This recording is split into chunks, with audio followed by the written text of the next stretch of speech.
So I'm minding my own business, trying to get my wallet out of my pocket, leaning back in the seat, when the seat snaps backwards and I bounce my head off the rear window.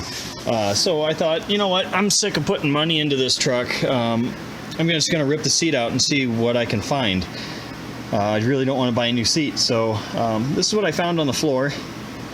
Little sheared off bolt, and that goes right here on I think both sides.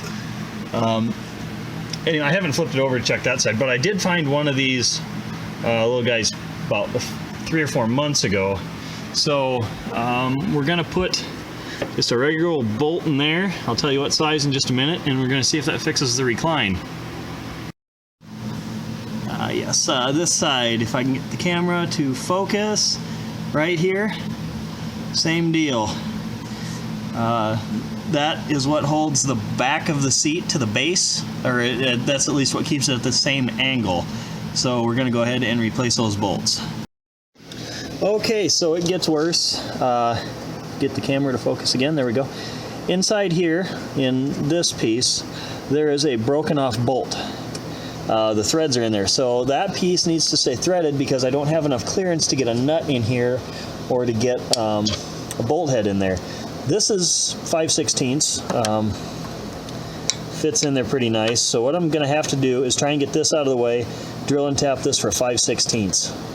I'm going to have to try and get a screwdriver right in here where my finger is, pull the lever for the seat recline, and push this back so I can get access to this on both sides. Okay, there's our first bolt in. One concern I have is this might be a little too tight, because I just ran that 5/16 bolt in there with a washer and a lock washer, or a flat washer and a lock washer, I should say.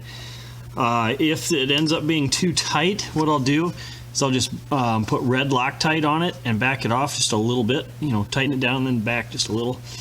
The one that was in here was a shoulder bolt. So with that shoulder bolt, you just tightened it down and it left a gap while it was tight. So this is the cheap, easy fix, I guess. It's not necessarily the best way or the correct way to do it, but it's the correct way for me because I'm really tired of spending money on this truck. So I'm just going to do the other side next the exact same way. We'll reinstall it and make sure it actually works. Okay, the seat's in and it does work.